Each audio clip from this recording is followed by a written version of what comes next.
Welcome to the MMA Roadshow, episode number 265. My name is John Morgan. Cold Coffee is with me here at the Casa de Cold Coffee. Basically the permanent home of the MMA, not on the Roadshow anymore. Such is life, my friend. We just get together every Thursday. Used to, we traveled around the globe and we saw different locales, and we brought you the vibe from how the whole city was feeling that week. And now we just, fortunately, we are at the expansive grounds of the Casa de Cold Coffee, so there's still plenty to explore. So easy to be socially distanced in such a large expanse. It really is. You can just keep your space from everyone. Fortunately, the staff is all wearing masks and keeping their distance from us and not bothering us. Well-trained staff. They're so well-distanced, you can't even see them here. Well-trained They're just staff. so well-hidden. But as we go 6 weeks into our stay-at-home orders here in Nevada. Is that really 6 weeks, man.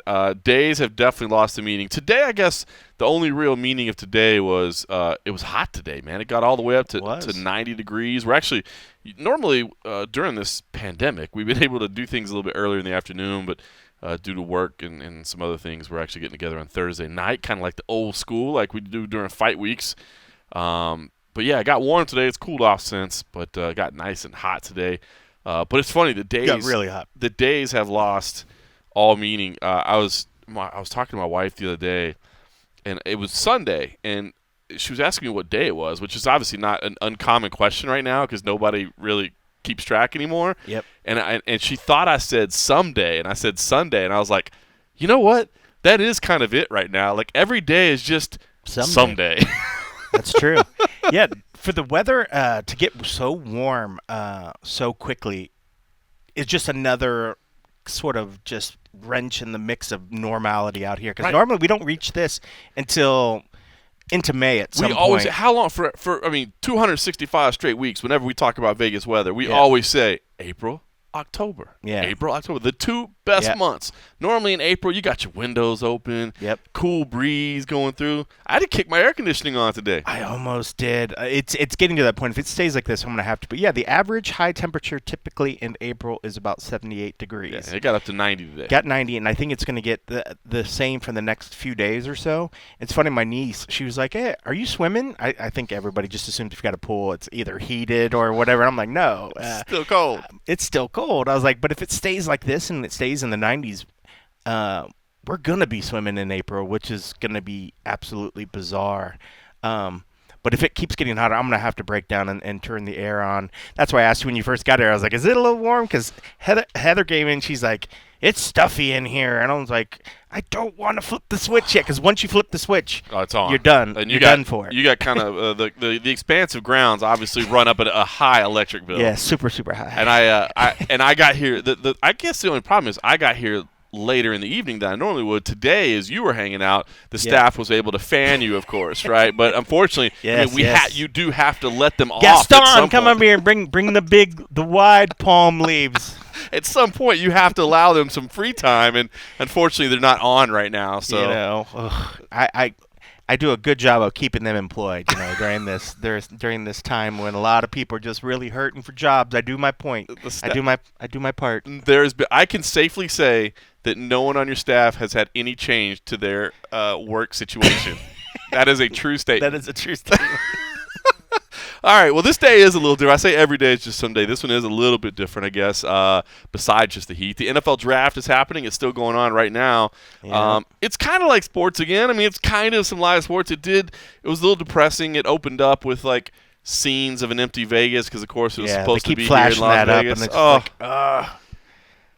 It hurts because this was going to be such a huge day for the community. Just a massive party. They were talking about 100,000 people on the strip. They were going to close money the strip, that would have been in millions of dollars that they were standing to get, and it would have been a pretty cool, bright spot for Vegas. Vegas has had some hard times, ever since the October 1. So every bright moment here is even better, and this was going to be one of those big points where I think they were hoping that they would, put something else out there to help people, forget what happened in Vegas and stuff, and for it to not happen.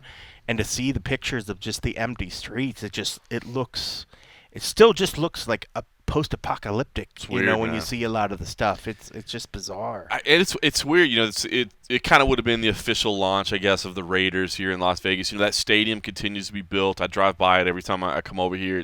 It's making progress. It really is. $2 billion? $2 billion. $2 billion. They say it's running behind schedule too. Of course it is. It really is. I'll be honest. I don't know if beautiful is the right word. It's cool as hell, man. It's definitely neat. Yeah, it's very futuristic look. If you have, I'm sure most people have seen it, but if you haven't, look it up. It looks really cool. Yeah. I mean, it's all black, black glass around it with some white lining on it. One end of it is open so that it'll have doors that can open, and that'll be the end that faces the Las Vegas Strip because it's on the west side of I-15. If you're familiar with Las Vegas, the highway that runs up and down the Strip, so you'll have camera shots at night, from the field with the Strip in the back. I mean, it's going to be a beautiful facility. And I tell you what, I mean, it's going to be interesting to see if it opens empty. Now, I'm assuming because L.A. built two stadiums, right? Because the Rams and the Chargers aren't sharing the same stadium, right? Is there two stadiums, or are they sharing the same one? I was thinking that they were. Maybe two, they are. But I thought maybe at one point I thought they were sharing, but I don't know. I don't really stay up on LA sports. I don't either. But it's just, to me, it's going to be crazy. 'Cause I think that one, now granted, they had some insane real estate values, but I think that one's like $3 billion, the one that's right next to right next to LAX there, right next to the Forum. But it's going to be crazy, man. Like, to me, that's going to be the big test of this whole pandemic situation because the NFL has so much money and so much power and so much leverage. Do they open those stadiums up with nobody in them? Yeah, and what's crazy about this one is the fact that, with whatever engineering behind it, because you think of, a super hot place is the desert. And so now they're building this giant building that's all black. Right. And you figure that's not the right color you would want. You would think you would do something else, but it's the Raiders, baby. Maybe something with true, but maybe something with the way that the glass or the stuff won't. Oh, I'm sure that's definitely won't absorb. Oh, it had to be factored in. But there's got to be some sort of neat engineering that I'm sure we'll find out of how it's going to dissipate. It will be fun if you find out like the engineering doesn't work and it's like 200 degrees in there. Yeah, you can't go see a game because you literally roast. It has to be a nighttime game or you'll never be able to go in there. That's what if like T-Mobile Arena in Las Vegas. If people have never seen that, like they purposely built it so like the back side of T-Mobile Arena, which faces the west, which obviously where the sun sets.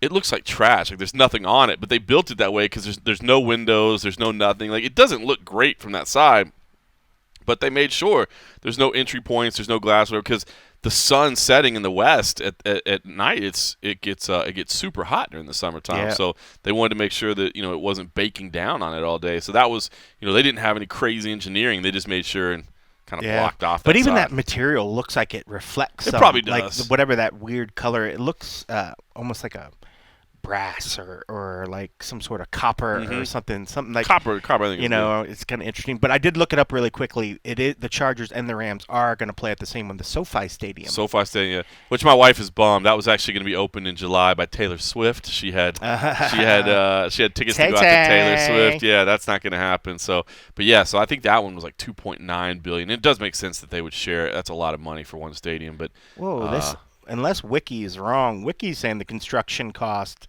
Not that Wiki's always right, but it says $4.9 billion estimated, including development.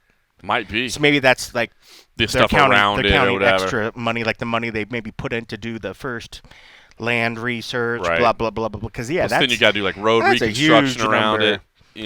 But man, to ask of because none of these places are ever just privately funded. They're all ventures by the city. And it's funny, they always do it's a public and private investment. You're going to get your money's right. I'm like, when do we get our checks? When are we getting our checks back for this? It's in that $1,200 you got, bro. Yeah, they're like, we gave you $1,200, sir. Enjoy that. Oh, man. I got to admit, man, I had kind of a rough week this week, man. I'm back on furlough this week. Your arm looks better, though. My arm's definitely better. That's way better. I still can't donate plasma. I went to go donate it the other day, and now I just don't have good veins. So plasma donation might just not be for me. Yeah, you definitely don't look like you've been abused, but now your veins don't want to work. They're scared. They're like, We saw what happened last time. They duck down below the skin. Yeah, I went the other day. The veins from your arm now, oddly enough, are in your back of your leg. I went the other day, and they were like, the bruise looks much better. They're like, but we can't find any veins. I was like, oh, well. And they couldn't use the other arm? No, so this one they'd already told me. My left arm, they'd already told me the veins are no good. The right arm was good enough, and then they said no. So that sucks. I'm just shit out of luck. But no, this one's So my arm's better, but I don't know, man. This one's been tougher for me. You've been working all week. I've been on furlough again. I don't know, man. The first furlough was hard, all of us financially, but the unemployment money came in. That was good. My mom actually reached out to me to make sure I was financially good as well. And all, so I mean, I'm much more comfortable. Aren't moms the best? Yeah, moms are the best. I'm much more comfortable than I was. But there's two things. Number one, I think the first week there was so much like scrambling and like, okay, I've got to take care of this. I've got to adjust this. I've got to make this happen. I've got to plan for this. Now it's like all those adjustments and plans are made and the battle is done, and now you're just like sitting and just doing whatever. And that this one was harder for me. So I don't know. I just want to share that with people. Not that I want anybody to feel sorry for me, but if people are feeling kind of up and down, I just want to hey man, you're not alone, dude. Because I thought of course it's difficult for everybody, this whole situation, but I've been having some kind of some mood swings, and this one was tougher for me. So I just want to throw it out there to say, hey man, if anybody's feeling a little bit more down one week than the other, whatever, like you're not alone. And the other thing too is that I thought it was good you went bike riding the other day, so you're finding some time to get to spend with Ethan. I'm sure he's digging that. But even that, I mean, it's great. I think it's great when people like, oh, I'm getting to spend quality time to do all these things. But I think especially in the field that we work, it's such a structured thing where your mind's always racing in that one direction, always going, that sometimes it's hard to switch gears and immediately expect that it's going to easily, smoothly go into a gear that doesn't get used that often. Mm-hmm. And oftentimes it's not an easy transition as much as we hope that, we can easily transfer over to something else. Like I had plans, I'm going to clean this, I'm going to do this. The first 2 days I literally barely could get off the couch, and luckily I had like an Xbox, so I bought like 2 games to just play. And then I was like, okay, this is fun. I was like, I know I shouldn't be doing this, but there was a point where the motivation just wasn't there, because part of it you just feel like it wasn't like it was like it's days off. It was more just like it just felt weird. Mm-hmm. I felt like so sort of out of place, and the only thing I could really do was I just got my mind off of it, and the best way I could find at the time was like, let me just plug into a game, and so I could just shut my brain off, so I stopped thinking about me. Because when you start thinking about me, you start thinking about, just like you said, are bills going to be paid? Is this going to be paid? Shouldn't I be doing this? Shouldn't I be doing 100%. This? And that was the hard part for me. And then I did finally get around to doing some of the things after I adjusted, but that literally was like a 2 or 3 day period of where I was just like, I know I should be doing this, but my body was just like, no. Telling you, man, it's weird. It's and like you said, man, I'm trying to make the most of it and spending more time with Eli and we doing bike rides and trying to do little things together. I did have one little. Did you already have a bike, or did you buy a bike? We had bought a bike not long ago. Yeah. So we have like all 3 of us have bikes now. So it's something that we're doing a little bit more together.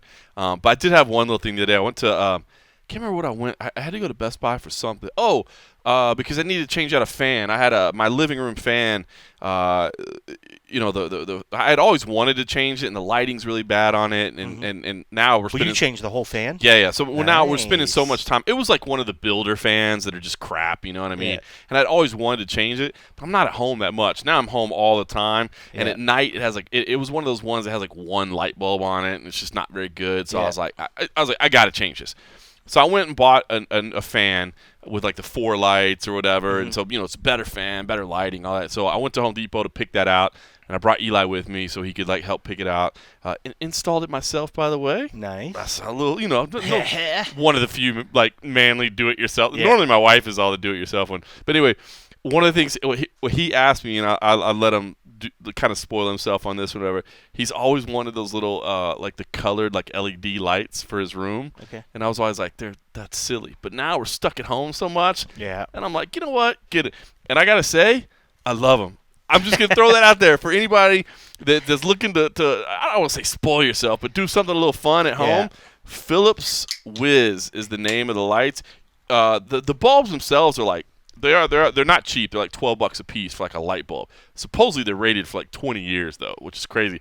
But then you don't have to have any like third-party thing. Like you just download an app to your phone and you can control, like the color and all that. So it's kind of so for him. He's like, I want my room to be purple today, or I want it to be green today. Yeah. I'm like, you know what, man, go for it. So I just want to throw that out there. It's been kind of fun. We got a little color at our house now. There It's you kind go. of fun. Well, you know what they say. I mean, a happy household is a good place to be. You know what I mean? So, Well, we're all stuck there a lot, so I figured, you know what, let him have a little fun around it. Kids, keep the kid happy, keep the wife happy, then you be happy. That's it. That's definitely true, especially right now. I think the other thing too, kind of going back to kind of being in a little bit of rut. The other thing too is last week was kind of hard for me as well. I did a lot of media last week, man. I did a chat with Kevin Ioli and a couple other journalists. I did Submission Radio a couple times. I did with Ant Walker and the group at Sherdog, and I did a mainstream radio hit with radio's Talk Sport in New Zealand, and I just keep getting it hammered home that like I'm so in the minority of this feeling on this thing of that like I think we can get back to business, and I think we should get back to business, although we need to do it safely. And obviously anybody that listens to this knows it's been my stance from day one. I don't like to talk about it over and over and over because I don't want it to be like some political thing. Like, we just like to drink beer and talk about fights. Hashtag frosty beverages. Hashtag frosty beverages. But this is such a big thing. But I don't know, man. It's been bugging me that like I'm so much in the minority because I'm trying to figure out, like, am I just crazy? Because I feel like it's right, man. I feel like we're going to have to take, serious steps. Like, again, I don't think there's going to be crowds the rest of this year. I think we're going to, probably media days are gone. There's going to be all these things, but I just feel like it can happen. And not only can it happen, I feel like it almost should happen, as crazy as that may sound. I mean, we gotta get something going again. Now, yeah. I don't like our mayor, Goodman, here in Las Vegas. I was going to bring her up because the way you were talking, I was like, well, if you ever get lonely and you need somebody to back you up, call up Mayor Goodman. If anybody has not seen Mayor Goodman's, what was she with Anderson Cooper, where she said she basically volunteered our community to be a test group. Control group. Control group, yeah. We'd be the control group. Just, hey, man. I volunteered it, but nobody would take it. Yeah, so I don't know, man. I'm not second guessing myself. I still believe what I believe, and I still feel it's right. But it just keeps. I don't know, man. It's weird to me. Like especially like I was talking to the guys in New Zealand, and I could tell like they were just like, this dude's an idiot. Like, because they were asking me what I thought, and I was like, I think we can do it. Well, for some people, it's literally in their minds. It's if there's still a possibility of sickness, and there's a possibility that death can come. We shouldn't get anywhere near it with a 10-foot pole, And a lot of people, I think, are of that mind. But, to go back to Goodman, when she throws out numbers, and it's hard to not think somebody's cold when they say, like, there's been 150 deaths, but we're in 2-point-some million people, so that's practically nothing. Right. But she doesn't want to say that doesn't mean anything. But when you think about the large numbers of the population, I get what she's saying. It's a very, very small amount. Just sounds incredibly cold to minimize. It sounds incredibly cold to deaths. minimize it. And even though you follow that up by saying any deaths is a tragedy, but right after you just got done saying like you were willing to make your city a control group for an experiment, I think.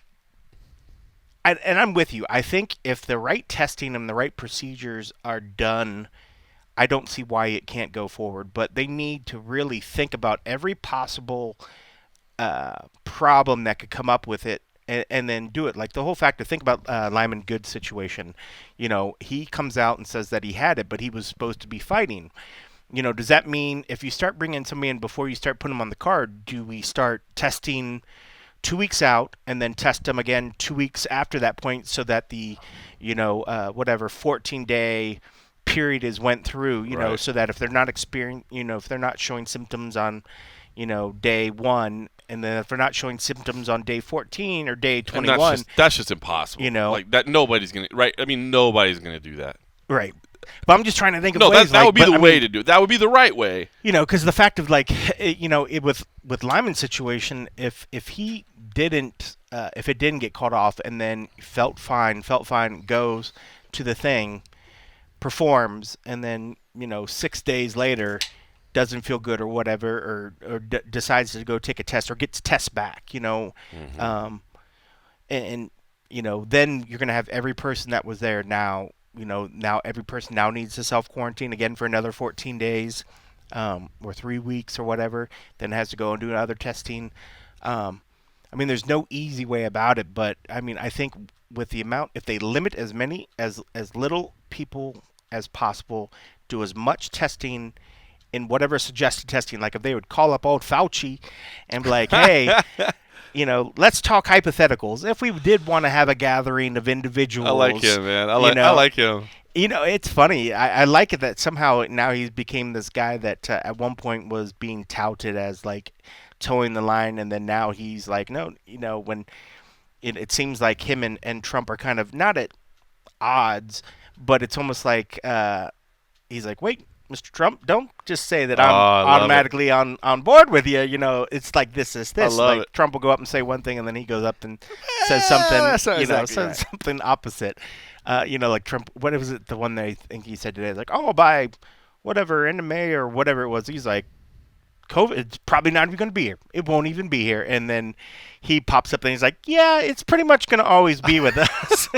Well, and you know what? That's the thing that I've been saying from day one, right? Like, this thing is not going away. It's going to be here. It's going to be a part of our. It's going to be a part of our life until there's a vaccine. If there's a vaccine. Until there's a vaccine, and until there's a point where enough people. Herd immunity. The herd immunity. When enough people start getting it and have protections, that you won't notice it. And now more and more we're hearing more and more where a lot of people are saying they think it already came through the West Coast in January. There were other things going. So. I think as more testing goes, we'll see that maybe there's already antibodies and already people with immunities too, because they've already had it. It's amazing how many people that I've talked to in Las Vegas that were horribly sick in December. And I've said this thing, I've mentioned it before. I don't like to focus on it too much or say it too often because obviously I have no idea what it was. But I was sicker than I've ever been in my life in December. And I do wonder, like, was it here that early? Like, you never know. At that time of the year, that's when people always say there's like super flus or super bugs that always come through. That's what I'm saying. It could have just been a normal flu. Like, I don't normally get the flu. It could have just been a normal flu. Yeah. But it knocked me out. So I remember you were really, really bad. Then I got sick after. I didn't get as bad as you, but I remember I got sick after you. And then I think we knew other people that got sick. It certainly made its way through. And I knew other people in Vegas that had gotten sick around that time. But could have just been the flu, could have just been the flu. Anyway, I don't know, man. Like I said, I never want to spend too much time. There's no way you can not talk about this. It's all that's going on in our life right now. But I don't know. I guess this to me was kind of a rough week. I just wanted to share that with people. So, maybe other people are having kind of ups and downs, whatever, and just I don't know. Hopefully, understand it's normal. You know what I mean? It's not going to be the same for everybody. So hopefully, everybody's keeping their head up. With hashtag Frosty Beverages. Frosty Beverages. I know I am drinking way too much at home these days. FrostyBeverages.com. Let's see. Let's talk about the upcoming schedule. More cancellations since we got together last week. Bellator has suspended some additional cards, or at least one card. PFL called off the entire season. Let's start with Bellator, because with Bellator, I'll be honest, I'm a little surprised they called off the June 6th event. Yeah. They're working towards doing closed-door events, which makes sense. They have television partners that own. We've done press events in the Paramount Studio lot. There's a CBS lot as well. I mean, they have access to closed-door venues. I don't know, man. I was a little bit surprised that they called off June 6th. I mean, I guess they're being as – I don't know if they're being conservative or if they're just being as safe and secure as possible. I mean, I'm not saying it's a bad thing. Yeah. But I don't know. I was a little surprised. I thought by June 6th they'd be ready to go. Everybody's hurting for content right now, and I know that's not necessarily the right reason to do things, but knowing that they have access to these closed-door lots and that is their plan, just like the UFC moving forward, I was a little surprised to see them to push off June 6th. Yeah, I think so as well. And I think part of it, and Mike Bond had a talk with Scott today, and that'll be coming out onto MMA Junkie. If it's not, by the time you hear this, there's probably already going to be a story out on there. He did talk a little bit about the fact of even when he feels like when they do get started, not everybody's going to be trying to rush back to go see these Oh, things. even you know, if so even if there were crowds, like even if there tickets were were crowds. available, you're absolutely right. Who's going to rush out and be like, let me just jump in the middle of a crowd? So I think what they're doing, which is kind of neat right now, they're really embracing the whole of revisiting content that they already have, and they're letting some of their people kind of take different steps. So some of their stuff's going to come out on, what is it, the CBS Sports platform, or so they're having different other stuff. So they've kind of shifted focus a bit right now to creating this content, to push to these platforms. So I think they're part of them is getting. They're getting that out of the system, that they're actually still creating content and they're creating something new to kind of get interested in.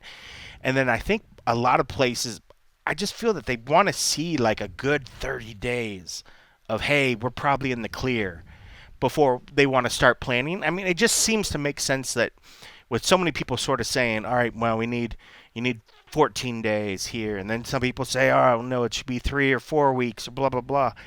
I just kind of feel like I can see where a lot of places, even if they start getting the green light to open and do things, I would think a month after that is probably a solid idea of when I would want to start doing it. Right. And with now that they're like, hey, we're not even going to start talking about stuff till May, until, now the middle of May. So I could see where he was probably thinking like pushing at the beginning of July when we haven't even got into May, but we're getting into May and it doesn't seem like there's any end in sight to the government restrictions.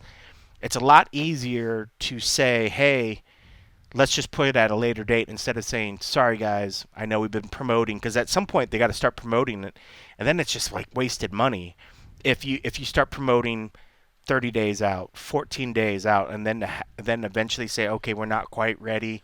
Then you pull the plug. Then it's just wasted money. I think it's probably just a safe bet to say. It's a safe bet. And you know what else occurs to me that I hadn't thought about until you were kind of going through the logic of it, and again, this was still pretty fresh, is that I wonder if that's the difference, too, of them being owned by the network. You know what I mean? Like, Sure. they're, technically, sure, they have a contract with the network. Money changes hands. But let's be honest. It's the same company. It can go wherever it needs to go. The money can go wherever it needs to go. And, whereas, if something did happen in the UFC, I guess there would be a way to sue ESPN, but it'd probably be a little bit more difficult litigation, right? I mean, I guess you'd have to say, well, and your relationship's certainly going to sour after that point. Oh, sure. But if you're owned, I mean, Viacom would absolutely be sued because they own Bellator. Yeah. So, you know what I mean? I'm always because let's be honest, when corporations make decisions, protecting themselves liability-wise is always a big decision maker. So I wonder if maybe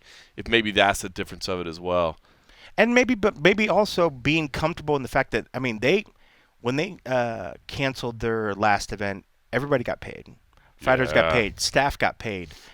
I mean, if it's to the point where Viacom's like, let's not rush back. Let's do this right. Let's make sure that there's not going to be public opinion against us for doing this. Mm-hmm. If we're sure that we're on the downside of this slope / plateau / whatever they're calling it of this thing, and if the parent company's like, you're good, we're not going to rush you back, and we're not going to force you to have to do layoffs. Let's do this right. That gives you a lot of freedom. It does. To maybe sit back and think about it and not have to rush. It's in Dana and the UFC's best interest to hit the money numbers, to hit the numbers of events, to get these money goals. And I feel it's probably not the same way, even though Scott is pretty confident they're still going to get their fights in as well. They're going to meet all their obligations of their international partners and all the other stuff. They're going to meet their numbers, but their numbers are a lot more conservative than some of the stuff that the UFC is trying to push out. So I think they probably have a little bit more breathing room, but it just seems to me that when listening to him talk, I don't feel the same pressure or the same sort of maybe downward push that's going on them to make sure that they make these events happen. I feel like they're a lot more secure. So maybe for them, the fear to have to the pressure to push this event out and make sure that their first thing it gets going is not the same for them. And Dana and these guys and certainly Scott Coker isn't on this board that the president's put out there to get the economy going again and all this other stuff. So maybe there's some external pressures there, on Dana and them. But it's interesting too. I think it's I'm glad. I mean, that they're not rushing to get back I want it to get back as much as anybody else, but I just like his approach. I get the feeling that when they decide to do it, that's going to be a good sign that things are trending in the right direction. Right. Whereas with Dana and with the UFC pushing as much as I want them to get this going, because we need events to kind of get going. I mean, economy one thing or nothing, but I mean, I want to see fights going. I want to see the world feel like it's getting back to normal. But with Dana and them, I just feel like there's a lot more.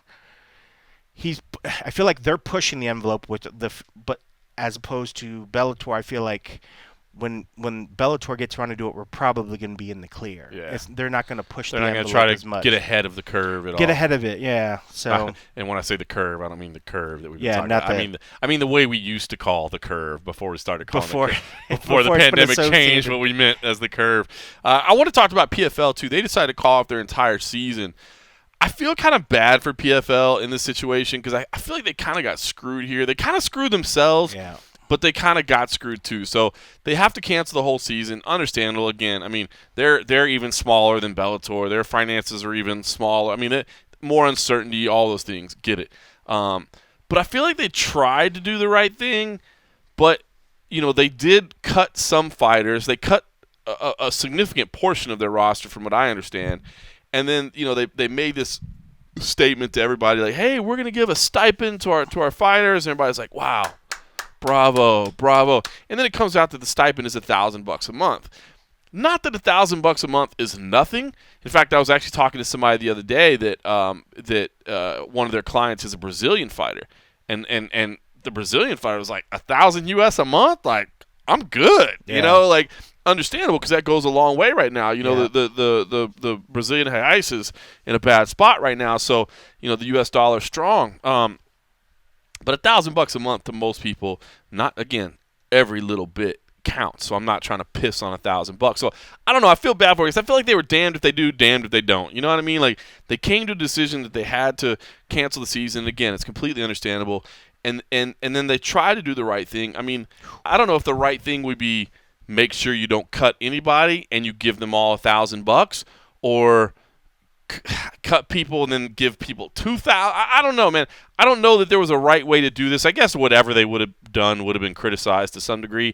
I don't know. I feel like they kind of did the right thing and kind of didn't, and it just comes off as kind of in the end. Right now, the Brazil is $5.53.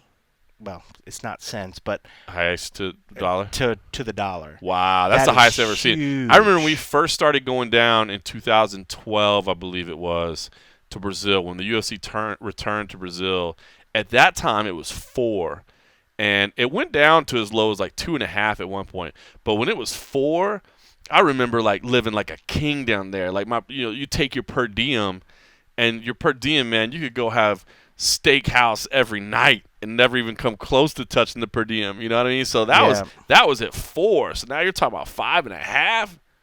Good Lord. Yeah, I'm not sure what the average wage is because even just trying to do a search right now, I'm getting 2 different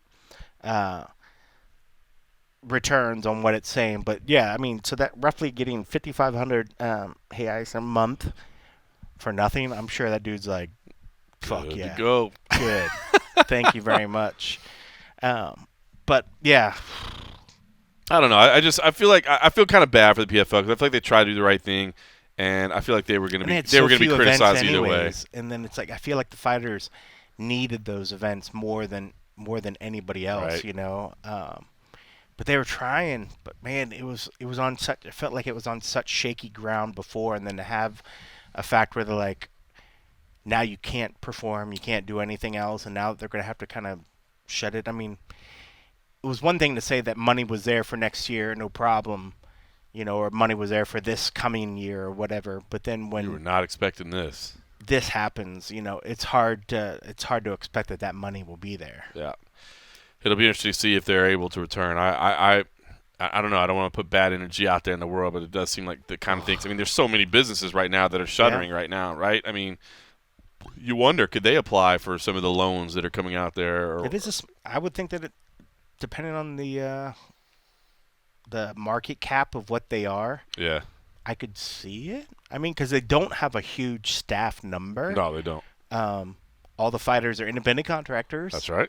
But I wonder. I mean, because I know, yeah, I think it would have to just be what the It would market be weird value for them of to it. apply, but maybe they could. But if it kept them afloat, If it kept them afloat, you do what you got to do. I heard a bunch of stories of big companies that applied for a lot of that money, and then now they're all paying it back. Oh yeah, because it looks horrible. Like it looked horrible, and then I think the government was like, "We will come after." What was you. it like? Shake Shack was sitting on like $100 million in cash, but they received took, like, $10 million. 10 million? Like, come on, man! Like, dude, this is supposed to be for the Who mom and thought that pop was- shops, dude. This is supposed to be for all those small businesses, man, that have no chance. Yeah, who in that organization was like, "Hey, should we? I'm gonna go ahead and apply. I'm just gonna go ahead and apply. Nobody will notice. Nobody will notice. It's only 10 million." Oh man! All right. Meanwhile, the UFC is planning to go forward with May 9th, at least as of as the time we sit here. I will say this: I am. That could change by the time you get in your car. I'm telling you right now, it's happened before. We'll still push this episode out. It's still going live. I'm not turning around. It's too late in the night. Normally I would re-record, but now it's too late in the night. It looks like it's going to be in Jacksonville, Florida. We've talked, all along about why Florida seemed like the safest spot for it to happen in terms of regulatory issues. I do still wonder, man. It's still, it's still Dana taking the same approach. Like, don't worry about it. We got it. And like, it just seemed to be a tactical error last time. And I wonder if it's gonna blow up again. I hope not. I want the fights to happen for reasons, of course. I mean, this is our industry. I want our industry to resume. Yeah. I want my life to get back to some degree of normal, man. And as we talked about going in, that routine, man, that just a way of doing things. I want it to happen again.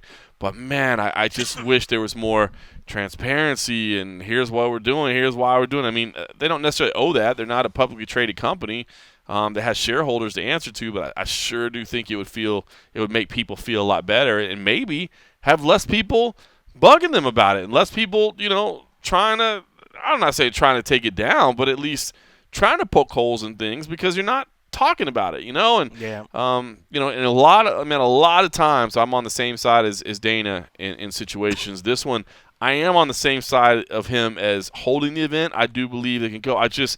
I'm kind of not in favor of the way that this is being handled in terms of like, don't worry about it. Yeah. We got it. You need to have somebody needs to be poking the bear, because if they are going to push forward, they need to make sure that all the I's are dotted, all the T's are crossed, everything needs to be done perfectly right, because even Scott Coker said it today. He was like, if something happens and they put the event on and it fails, they all are going to suffer from it. Every MMA organization, everybody's going to suffer, because Right. they're all going to take the heat for it, because That is they're true. all grouped in together. So if you're going to do it, you have to make sure you do it right. And as much as we want to see fighting happen, as much as we know that our industry is affected by the fact that sports aren't happening, nobody wants to see them rush back just so we have something to do. If it means that by rushing back, somebody catches it, somebody gets sick, Somebody dies. and somebody dies. Absolutely. Because that'd be a really shitty gut check of your priorities. Because we all want this to come back. We all want to get back to normal. We all want to just feel normal again, even though we know normal is going to be, here I'm doing my air quotes, normal is going to be a whole different thing when we get new back. normal sounds stupid. Like when people say Yeah. new normal, it sounds stupid, Yeah. but it is true. Like It is. there are going to be things things that you're seeing right now. Yeah. Again, I think social distancing is going to happen for the rest of the year. Again, until we have a vaccine. Like Yeah. I've already told my wife, I cannot imagine that our kids are going to go back to school in the fall. How would that make sense? Yeah. Like we still don't want people in crowds together. That is crazy, which if people haven't already got it, our governor just finished canceling the rest of the school year Right. this year. I think that was a possibility, but it wasn't official. But Right. now that's official. And what's crazy is that, if things don't quickly recover and sort of get back to normal, school years there's not a big gap between when the next school year starts, what is it, late August or something. yeah. So, I don't see how it can change. And this, again, it goes back to what I've been saying from So day one. weird, yeah. Unless you're willing to wait for a vaccine, why are you telling me May 1st is the date, June 1st is the date, July 1st is the date, August 1st is the date? You're still going to have to use the same guidelines. It's the same thing I've been saying about MMA the whole time, and I'll say the same thing about the school. I mean, I just don't see how now we're saying, hey, listen, no bigger than groups of 10 or maybe no. Yep. How do we all of a sudden go, hey, you know what? 800 elementary school kids that are not going to be washing their hands and keeping space from each other. Like, that's totally fine. It's totally fine. I just don't see it happening. Yeah, it's weird. Like when I ordered pizza, the pizza that came here earlier, when the delivery woman brought it, she had her little mask, but she had gloves on. But as I'm like, she's like handing me the stuff where I've seen some deliveries where they just set it down on a chair and it's all contactless, or whatever. But in the back of my mind, as I'm like grabbing the food, part of me is like, should I not take it from her? Should I? Just because I didn't want her to feel like, she's taking the precaution, whatever. Like, am I being rude by trying to reach out and take the box from her, whatever? But just like you said, when you wanted to shake the hand of the guy delivering water to your house, like I felt weird grabbing a delivery food, even though out of somebody's hands, when that's completely normal to do it before. I picked up some Taco Bell the other day. I'm not proud of that, but I was just really, really hungry. I know it's not Mexican food. It's just its own thing. It's Taco Bell. It's Taco Bell. But I was just I needed something really quick, and so I was like, Taco Bell's right there. I rolled through anyway. So the way they did it, the first time I've seen this, so you go to pay. And instead of handing your card to somebody, the dude, he had gloves on, and he literally just had like the credit card machine and held it outside the window, and I just stuck it in, and then pulled it out, and that was that. And then when it came time to my food, he had the bag and he put it on like one of those plastic trays, like if you were dining in or whatever, and just handed it out the window. And I picked it up off the tray, and wow. And that's what I'm saying, like little things like that. I don't think those are going to go away. I think they'll stick around. It's just like, hey, this is the way we do it now. I got some it was KFC the other day, and they just did hand the bag out the window. I know people are stunned to hear we eat fast food as often as we do. I know this is I don't shocking. normally do, but now, lately, it's like that guilty pleasure because it's just like, now it's such an ordeal going to the grocery store now that I'm just like, let's just go to with the line to get KFC. in, the one-way aisles. And now the Smiths I go to is limiting people. Even though I feel like we should be doing less of that now. It's like they changed their rules, so now less people per square foot or some ridiculous thing. So now it's like just such an ordeal going to the grocery store that I found myself on some days after I pick up a Asian H, I'm just like, dude, do you want to just pick up something to eat? I was like, I don't feel like going to the store. I don't feel like making anything. And just, which I need to shake that because one, picking food up is expensive, and two, it's lazy as all get out. I like making food, but people just want to get out of their houses. People just want to get out of the house. Maybe that's it too. Is just getting out of the house. The only time I get out of the house is to go pick up food. All right, listen. There was supposed to be MMA this weekend. It was supposed to be UFC on ESPN Plus 31. Anthony Smith and Glover Teixeira were supposed to face off in the main event. Of course, Anthony Smith's been in the news quite a bit with the home invasion stuff. What a crazy story that was. But I figured I wanted to check in with somebody else in the card that was supposed to be getting ready. So I just took a quick scan up and down. I said, who's somebody I need to catch up with? And the name Rocco stood out to me, man. I love Tony Martin, man. That guy, I always appreciate him. I'm actually going to be talking to Evan Dunham tomorrow as well. But I wanted to catch up with Rocco, so reached out to him and actually spoke to him just a few minutes before I headed down here to the expansive grounds. And here's what he had to say. It's the man that only needs one name, just Rocco. That's all you need, just Rocco. The man formerly known as Tony Martin. Good to see you, my brother. I got to ask you right away. It's supposed to be fight week, right? I mean, you're supposed to be a couple hours out from stepping into a cage. So what is the emotions? What's the mindset like for you right now, man? Man, it's tough. It's crazy right now. It's kind of crazy where you kind of set a plan right when you get a fight. You get everything booked. You start mapping out exactly how your weight wants to be, how you start peaking. Then you get that call that it's canceled. That was tough. I almost thought I was going to get on the 18th for a little bit there. So it's tough, man. I'm hoping to try to jump on one of these May cards and see if we can get in there.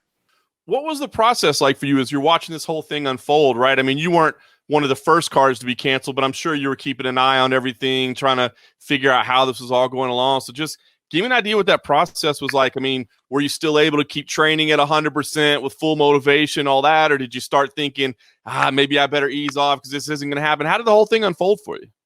Well, when Dana came out and said the 18th for sure was happening, I was like, you know what? Dana usually sticks to his word. He kind of like anytime he doesn't want to be proven wrong either. So when he says something, it usually he gets it done. So I was really pushing to get on that fight card because I figured that the David Zawada fight would fall off since he was training in Germany, I think, or something. Um, so I was hoping to slide in there, and I almost did get on there until right when they canceled. But training's been great. Training's been great. I've been over here in Georgia with ATT Atlanta, and we got Jakow's the head coach here. I've been training a lot with Douglas Lima, Will Brooks, Clay Halverson, and then Jakow. So we've got just a small group, but all around the same size, and we all push each other, and we train safe, and it's actually been really awesome. I was wondering how you hooked up with that crew. I love Jakow, man. I think he's a great guy and a phenomenal coach, and obviously that whole team is great. But how'd you end up in Georgia? How did that connection work? Yeah, so when I was training for the Damian fight, Jakow came down to ATT to help me out for that fight a little bit, and then I got to know him, and I was like, man, this guy's a pretty cool guy. And then what happened was Douglas was fighting Rory McDonald, and I was like, I've always wanted to train with Douglas Lima, and I was like, this might be a great opportunity for me to get out there and get some good quality training in. So I ended up buying a travel trailer and camper, and I moved out to Atlanta. And I came out here because I didn't know if I'd stay, if I'd like it, and I was like, because I was kind of wanting a little bit of a change. And then so I came out here and I loved it, and I've been here ever since. That's awesome. So are you in like a travel trailer right now? Yeah, I am. It's an absolute mess. I would show you, but there's no way. That's funny, but I guess it works out perfect. I mean, not that anything's great during a pandemic or whatever, but as far as the way you're supposed to live, I mean, this is kind of good, right? That's what I say. Well, like nothing's really changed with me because I'm already so isolated out here. Other than going to the grocery store, staying safe, and we just have a small group that we train with. So other than that, nothing in my life has changed. So that part's been awesome. That's great. My wife wants me to sell our house and get like a big travel trailer and like drive around the country with our kid, but I don't know, man. Could you live that life? Oh, with the kid and the wife? No, actually, so I bought one that has an extra room. So I got 2 bedrooms in this thing. So it's a pretty big one. Because I got a daughter myself, so she would come up for the summer. Right. So I was like, this will be nice for that. So she have her own room, and then when she's sleeping, I don't have to bother her. But this thing's it's nice. If you like the outdoors and you're willing to go get outside and get some fresh air, then it works out well. You got to rough it a little bit. Well, talk to me a little bit, Rocco. I mean, I don't want to bring it too serious, but your mom has had health problems, no question about it, right? So I wanted to know how you felt about competing during this, right? Because that's one of the big things they say, right? Like you're a fit athlete, top world-class level. Like you're probably going to be fine from what they say that we're learning. But they say the worry is like endangering your family and that sort of thing. So did that play into your mind at all as you were talking about whether you because I'm isolated from my mom. I don't want to take any chance of getting her sick. I actually have isolated from my daughter as well. So my daughter lives out in Fargo, North Dakota. So I haven't seen her for a while. And that was just a sacrifice where I was like, right now I need to fight. I need to make money. And it's kind of like in the prime of my career that I think it's more important for me to keep fighting and to try to really make a push now that will be the future for my daughter. And then as for my mom, I've been telling her because obviously she's been on chemo pills for a while now. And so her immune system's shut down. So if she gets it, like she's going to be in a lot of trouble. So I've been telling the whole family, everyone to stay away from her. Yeah. On a lighter note, I guess, how was the trip to Hawaii, man? It sounds like that was some of the bucket list you wanted. Yeah, she loved it. We were gonna go. I was planning a trip for after the 25th to go to Italy, so that was the game plan. But obviously, that's all scratched, and Italy was like the worst place to even think about going to. But yeah, so that was the plan. Was originally the fight on the 25th, and then to go to Italy right from there. Wow. We'll talk about so what do you know at this point, right? I mean, I guess a lot of it's still up in the air. I mean, Dana says we're going forward on May 9th and it's going to happen. And you guys that miss fights, y'all are going to be the first ones to get fights back on the books. But what have you heard so far? What do you know? What's your plan right now? Yeah, honestly, from what I've kind of heard is that if the May 9th goes well and there's not a huge uproar, that they're going to try to just keep running through fights there. And they might have a couple fights a week, or they might just do one a week. I'm not exactly sure, but right now I'm just told stay ready. And I told them even if there's fallouts on the 9th there, for 170 that I'm ready to go. I've been training. I haven't left the gym.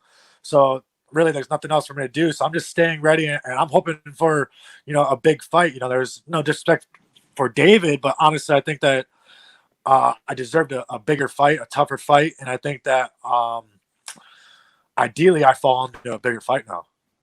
That's certainly a possibility. I did think it was a little bit of a surprising matchup, if I'm being honest. Let me say, if they do keep that together for whatever reason, my understanding is the international guys would have to fight on this Fight Island, wherever that is, right? So if for whatever reason they tell you, hey, we still want you to fight Zawada, are you willing to pack up and go to this mysterious Fight Island?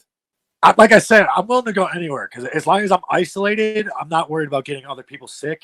So if there was a thing where I had to be around my mom right now, if she was like really sick, obviously she's sick and dying right now, but if she was like, if I had to be there by her bedside, I wouldn't be doing anything.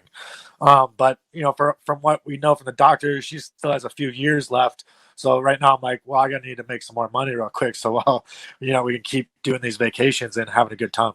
Yeah, the bucket list trips are going to get expensive, right? But but a good way to spend it, though. Yeah. No doubt. We'll talk to you about the goals. I mean, you said it right away. Like, I'd like a bigger fight if I can get it. I mean, It's weird because I guess everything got reshuffled, so there's no real matchups. Have you started kind of looking at the rankings and looking at the list yet and saying, now that your fight fell apart and my fight fell apart, hey, so-and-so, why don't me and you get together? Well, I was kind of a little tickled. I'll say I was a little tickled about the Nico Price and Vincent Luque fight, because they just fought a couple years ago. Vincent Luque put him away, so it kind of was. I was upset because I was healthy and looking for a fight. Why I wasn't fighting one of them? Obviously, I think that I belong in the top 15. I think that I'd probably one of my worst fights against Damian, and I still feel like I was in the fight. And then I go out to Russia and fight Ramazan, that I don't think anyone was wanting to run out all the way out to Russia and fight him. And he's extremely tough. And to go there and win as dominant as I felt like I won there was big. I didn't know for sure if it'd be, top 15 after, like a top 15 fight again. But I thought it'd be somewhere, like a Nico Price, I thought was a good matchup. I thought that was a kind of a spot. We're kind of in the same area, but they didn't get there. They came up with David Zawada. I don't know. I didn't really know who he was, so I'm not trying to trash on him. He is a tough fighter, but I don't think he's on my level. I also don't think he's on where I'm at right now. I think that this going to be my 15th UFC fight. Would be one of my 5-1 at welterweight, and with a close fight with Damian. I think that it's time for.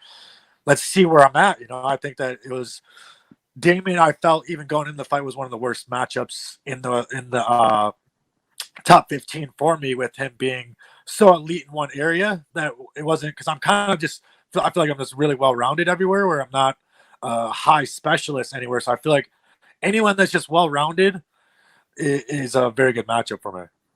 I dig it. So give me an idea. I mean, when you started this welterweight run, I felt like you had a little bit of a chip on your shoulder, man. I felt like you wanted to prove the world wrong and that sort of thing. And then you had the success. Then you had the setback. That was very frustrating. But I don't know. Give me an idea. Where's the mindset now? I mean, do you still have that little chip on your shoulder? Like, hey, man, people aren't giving me the respect I deserve? Or do you feel like that's not healthy? What's the definitely not healthy. You know what I mean? It's never been a healthy thing, where I've always felt like, I think maybe it's kind of how I grew up a little bit, where you feel like all the cards are stacked against you all the time.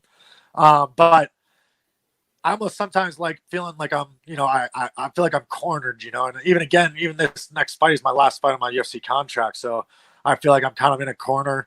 And then they gave that David Zawada fight, which was kind of like, I'm like, geez, are they just trying to get rid of me? Like, just want me to be a no-name guy and then get out of here? It didn't make sense, but I'm also like, I can't control that. You know what I mean? I only control what I can do.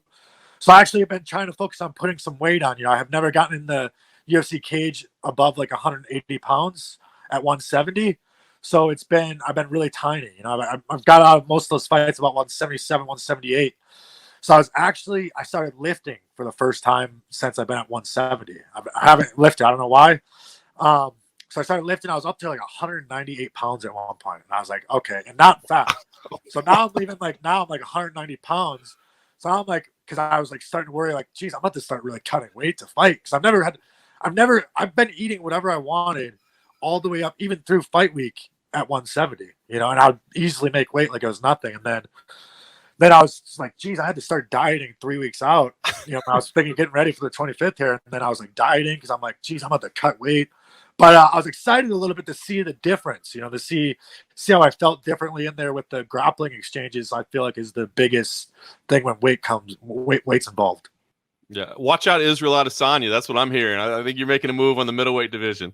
No, that's what I was like. Even like Douglas, obviously Douglas was getting ready for his 85-pound.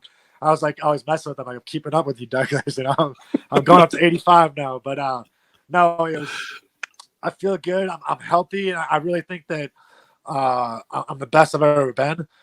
And even I think it's time. I got to start grappling again. I got to start grappling in my fights again. I feel like I've focused so much on just striking that I haven't done any offensive grappling. So I think people don't realize how good of a grappler I am on top. So that's something I think going forward is I'll probably start leaning on a little bit more.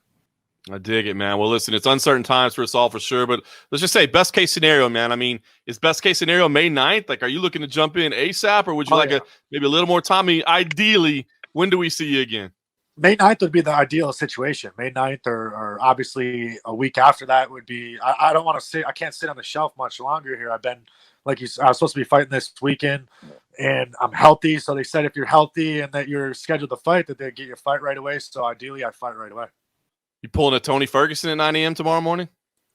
Absolutely not. That's most of the thing.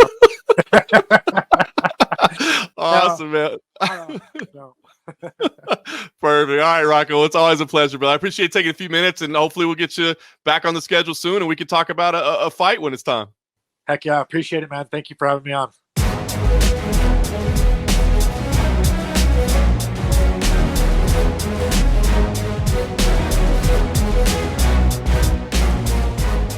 All right, the man known as Rocco, formerly Tony Martin.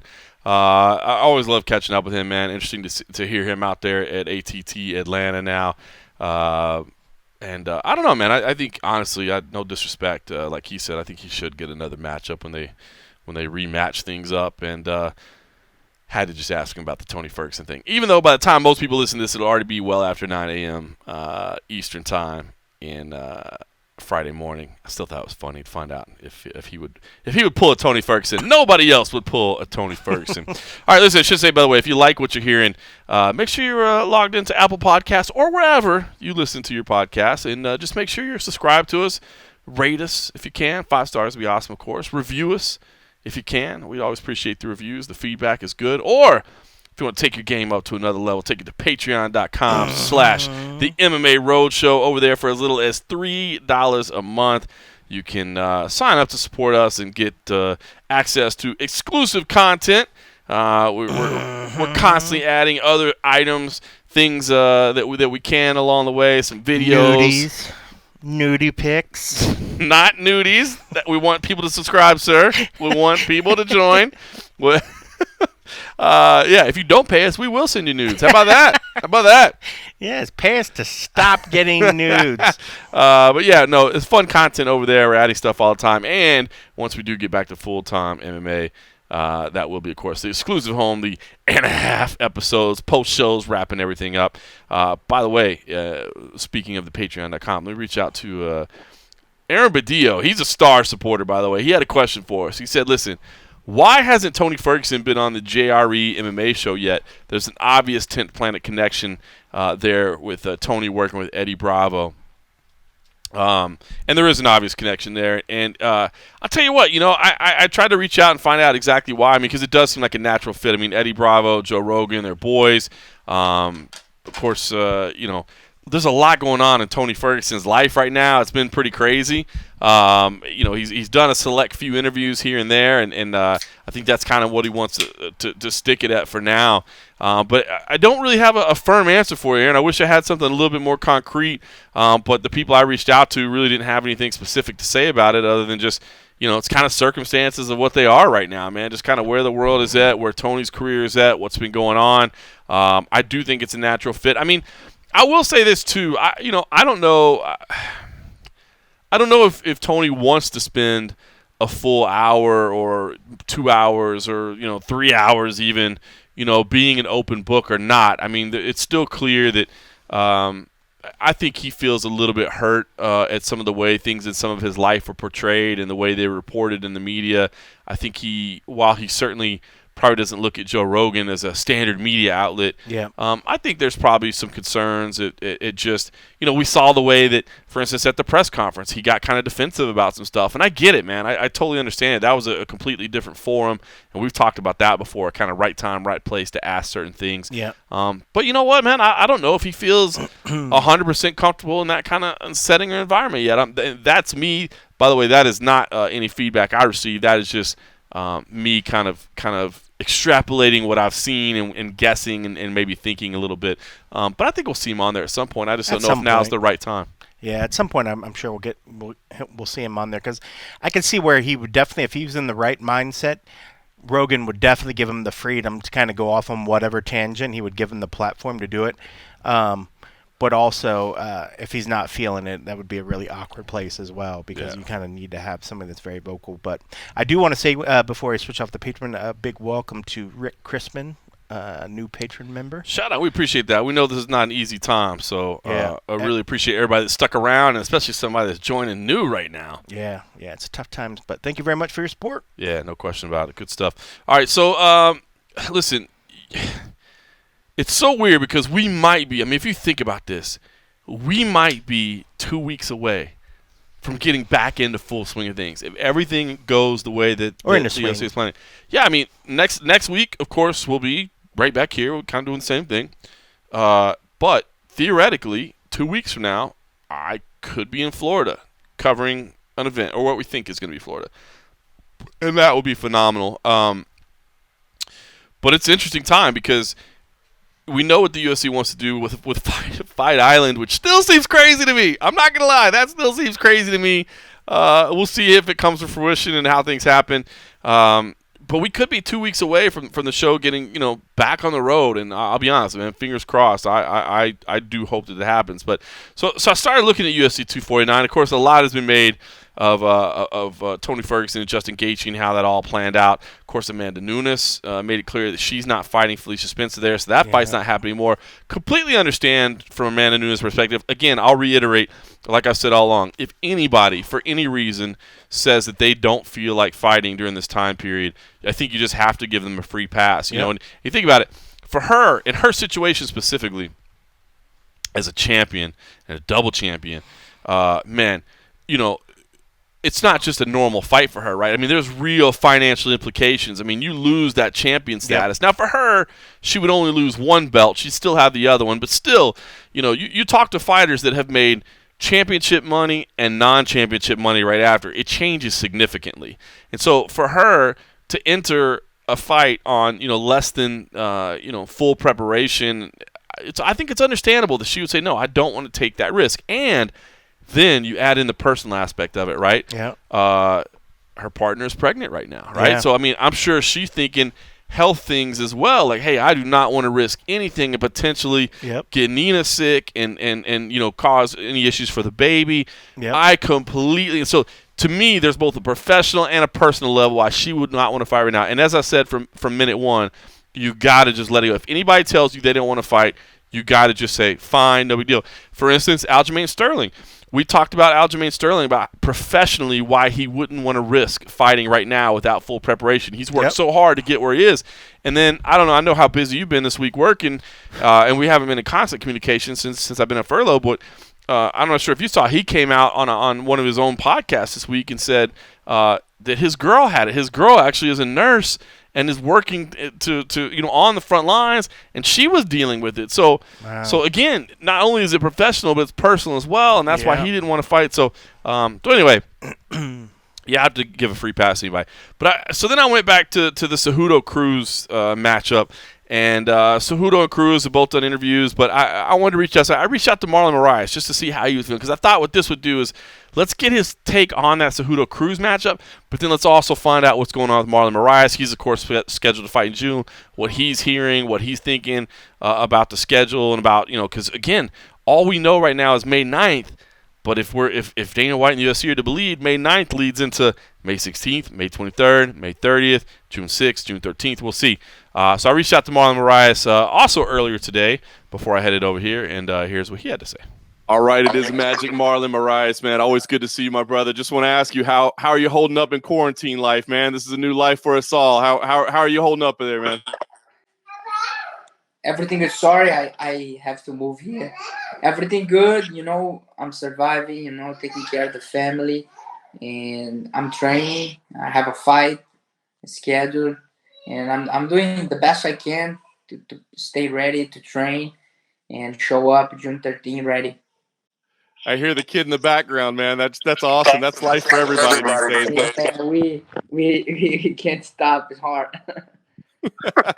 Well, let's talk about it. I mean, you mentioned having a fight. I mean, originally we know June 13th in Kazakhstan against Peter Yan. I mean, that's only about 7 weeks away from right now if it's the original date. So just wanted to find out. I mean, what's the latest you've heard? I mean, do you know what's going on? I know there's a lot going on right now, but, kind of what are the assumptions that you're preparing under?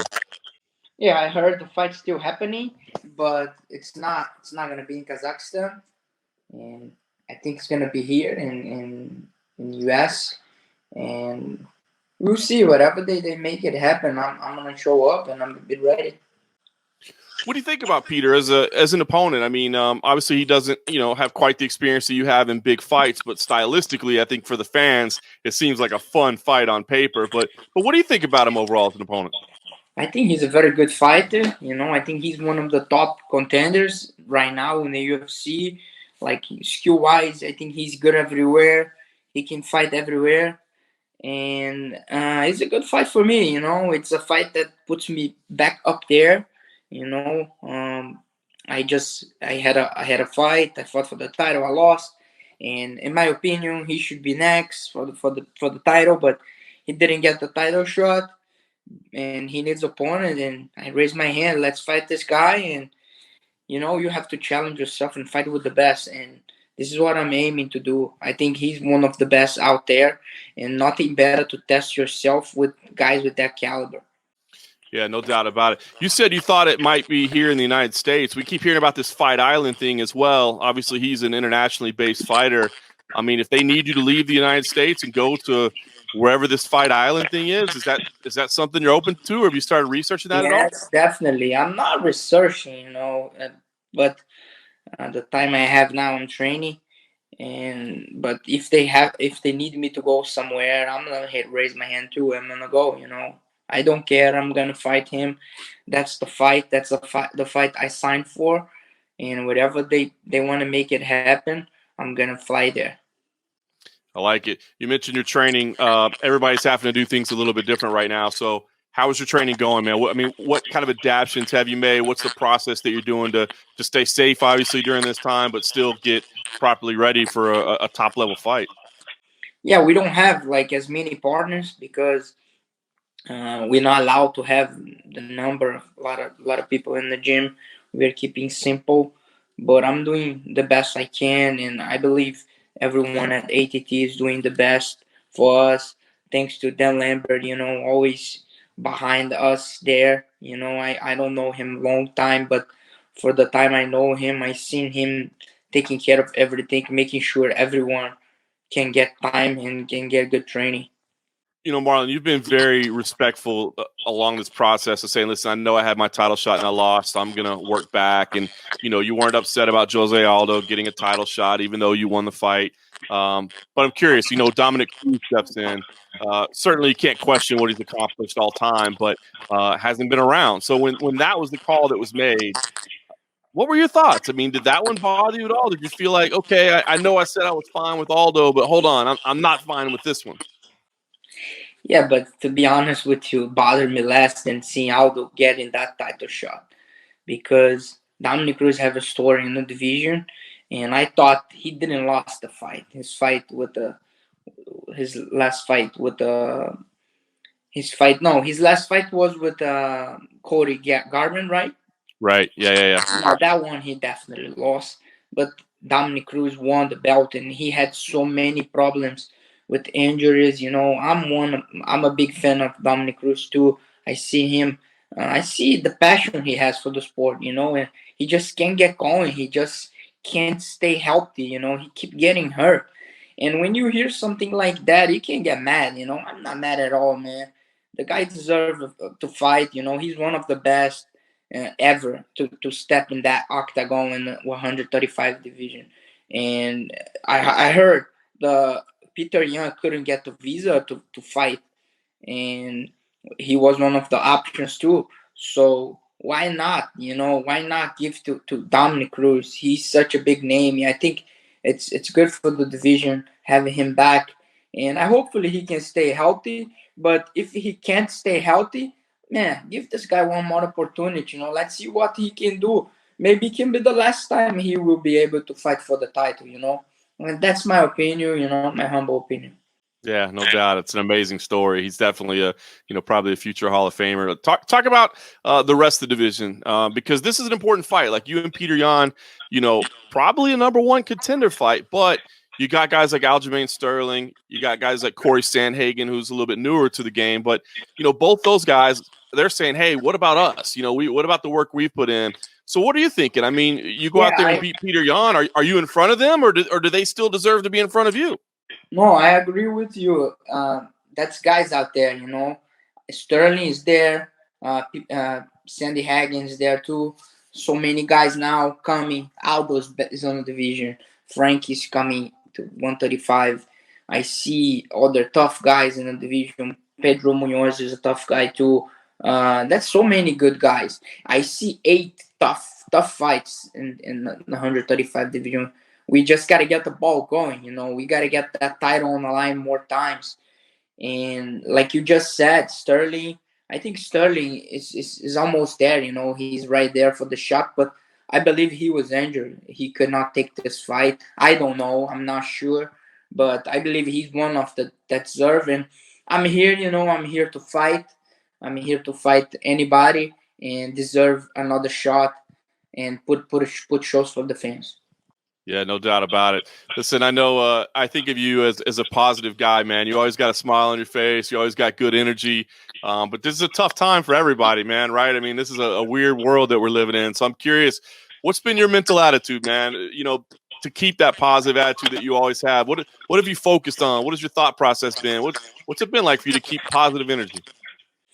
Man, my passion it's be with my family, and it's hard, because you uncertain, you don't know what's gonna happen. And what I'm been trying to do is stay with them, help my kids, play with my kids, enjoy the time I have with them. But it's kind of tough for me, not just for me, but for most of the guys that have a fight coming up, because I supposed to have a fight, because I gotta go train, do everything I do daily, and still I gotta be on quarantine. But quarantine is home. You gotta work. You gotta do things. You gotta entertain your family, your kids, and have a downtime. And for me, being busier because it's training, come home and do a lot of things. At least I don't stop and I don't think about it. I think this way is better for me. No doubt about it, man. Well, listen, it's hopefully it happens June 13th. I mean, we're all excited for the UFC schedule to get back to normal. Give me an idea, Marlon. What's your goal in this fight, man? I mean, are you going out there trying to make a statement and prove that you deserve a title shot again, or are you trying to understand that maybe it'll take a little bit longer and just go get a win? I mean, what's the idea coming out of June 13th? Make a statement, I'm fighting a tough guy, a good opponent, but I know how tough I am, how good I am, and let's clash and show. He deserves it, I deserve too, and let's see who's going to get it. I love it, man. Well, stylistically, on paper, man, it looks like it's going to be a hell of a fight, man. So fingers crossed it still happens June 13th. And, of course, we'll be tuned in. As long as there's fights, we'll be watching. Marlon, always appreciate the time, brother. You just said we have to be positive. I'm positive. I'm training, and let's make it happen. Hopefully, everything goes God's plan, God's time. We're going to put on a show, and it's going to be a great fight.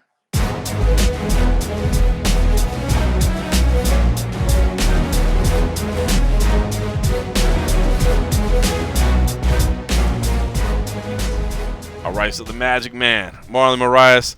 Always like his attitude, man. I just think he's always a positive guy and respect, the way he's looking at things. And, Sounds like him and Peter Yan is still going to happen. It sounds like he's still targeting June 13th, maybe here in the States. So we'll find out.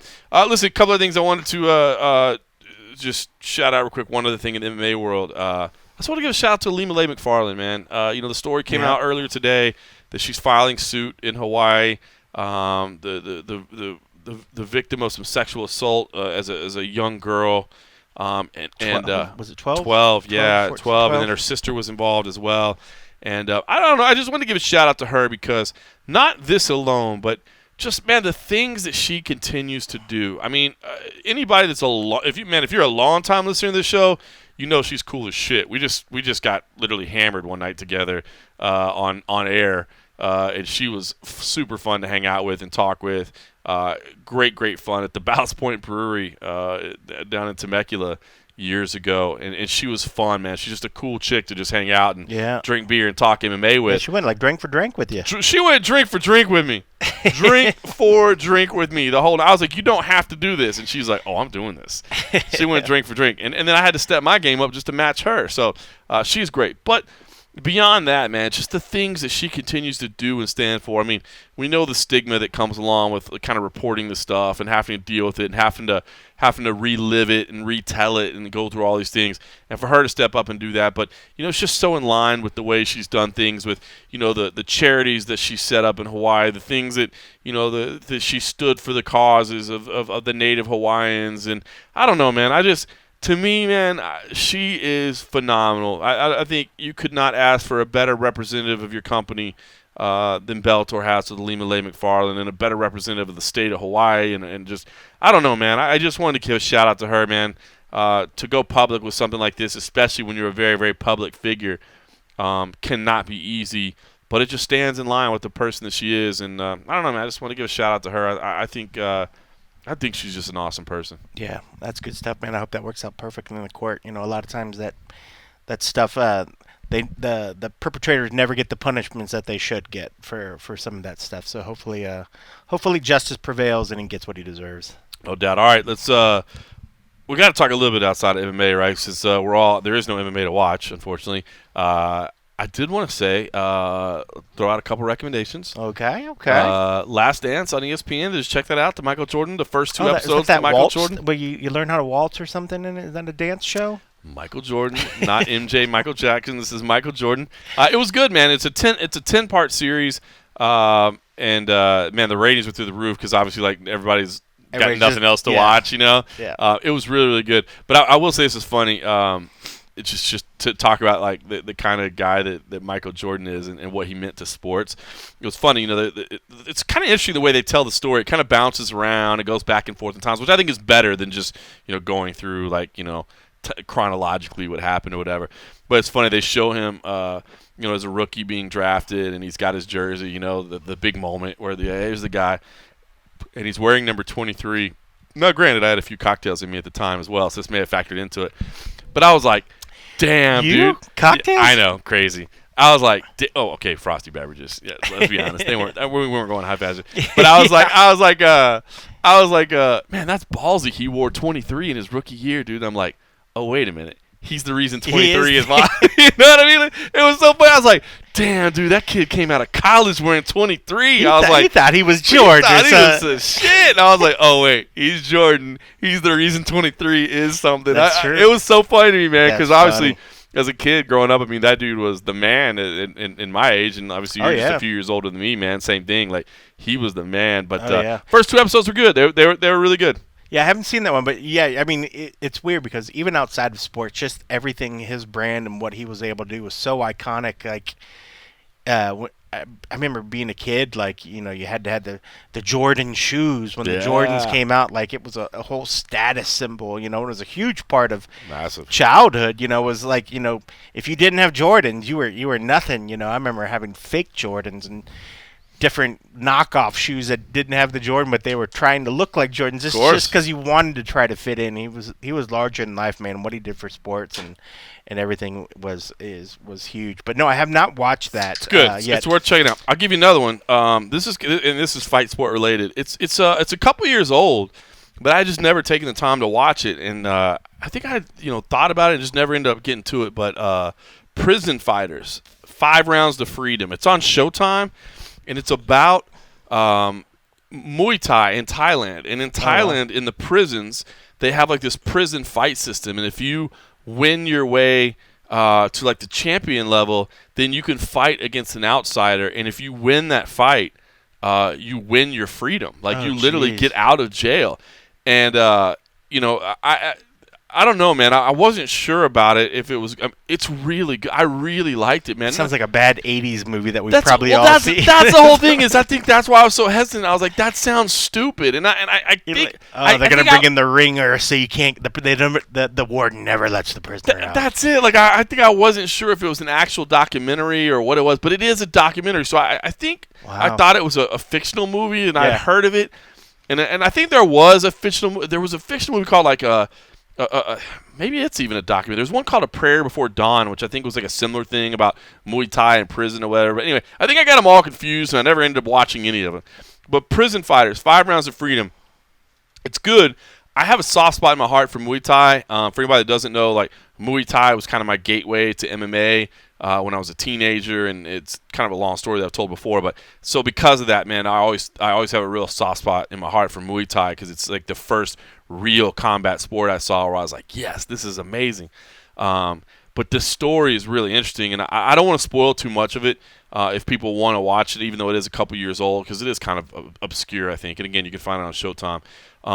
But the characters that are involved, it's interesting. There's depth. There's something there. There's a level to the story, worth checking out. So if anybody wants to check it out, and the last thing I'll say, and it's an advanced recommendation because it comes out tomorrow. Oh, Beastie Boys documentary comes out on Apple Plus. I think I don't have Apple Plus, but I'm gonna find a way to get it just to watch this documentary. Is that like an Apple TV thing? I think so. My wife bought an iPad a couple months back for Eli because he had been saving some money and whatever. Long story short, she got him an iPad. And I think when we bought that iPad, it came with like a year free of Apple Plus, but I haven't signed up for it. I think they have like some originals and stuff, but you know me, man, I'm so MMA centric. But I'm throwing that out there, because I'm gonna be watching that tomorrow. I'm gonna find a way to watch it tomorrow. That seems right up your alley. I would be into that one. How about you? Anything you came across this last week? I started watching, and it's been around. I think it's in the 2nd season, but Barry.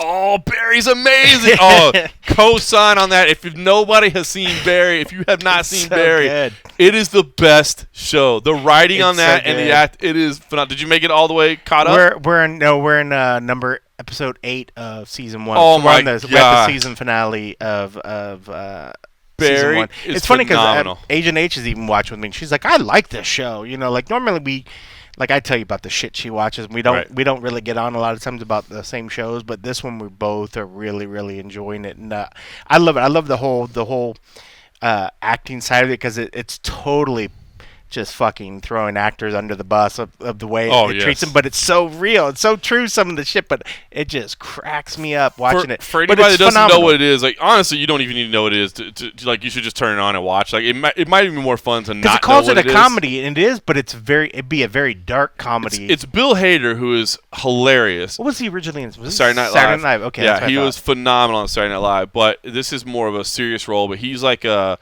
hitman. That's basically a former military guy, hitman, that's trying to get out of that basically and go into acting. He wants to be an actor. He wants to be an actor, and just this comedy ensues. Just, the setup of it sounds ridiculous, but it's so good. I really, really enjoyed it. I know I'm really behind the curve on that one, but I was really happy to find one that we've been watching that one. I think that's about the only new one besides catching up on Westworld. Still chugging through. I think I got an episode or 2 left of the 2nd season. Second season's all right. Season 3's been really good. Season 3's been really good. That's what I meant, like this whatever the current season. Season 3. And it's going to get a season 4. They renewed for season 4. I co-sign on Westworld. I like Westworld. One last one, and Abby Subban. Shout out to Abby Subban. He's the one that's doing this. And I thought this was a great idea. If you haven't read Michael Bisping's book, order Michael Bisping's book, Quitters Never Win. Get the U.S. version if you can get the U.S. version, because it came out in the U.K. first. And in the UK, they have like copyright or libel laws and that sort of thing where like you have to be very, very careful what you say because you can be sued for certain things. So there were certain details that they had to leave out that they added into the U.S. version. So Order the U.S. version if you can. But what he's been doing is reading like a chapter and then watching the fight that chapter is about, like with that new knowledge. You know what I mean? So he's going through, kind of went through the start. And then as he goes through, fight by fight of big fights in his chat, he'll read the chapter, get the new knowledge, get the idea of how he saw things, and then pull up on Fight Pass and watch the fight. And he's like, dude, he said it's been incredibly enjoyable. And I was like, that sounds actually really cool, to go back and revisit that fight, but with that fresh knowledge. Yeah, so, with some new context to the story going into it or something. Yeah. Or, so I thought that was not something. a bad idea. So shout out to Abby Subban. And, of course, by the way, check out Combat Rewind. Him and I have been working together on those to see some old since we can't see fresh fights, you can see old fights. You watch some really old ones. Yeah, but some really good ones. We got some really good episodes coming up, by the way. Some really good, I guess they're episodes, right? They're different days or whatever. We got some crazy highlights coming up. So anyway, listen, like I said, in 2 weeks, we could be back to full life, more or less. So let's keep our fingers crossed. Let's knock on wood. We'll see what happens. I'm not going to say things couldn't change between now and then because they definitely could. It would be good. I need to stop eating out as much. Please bring fights and action back. By the way, I should say, so we'll see what happens next week. Maybe we'll have Adam Hill next week or something. Here's how inside the bubble we are.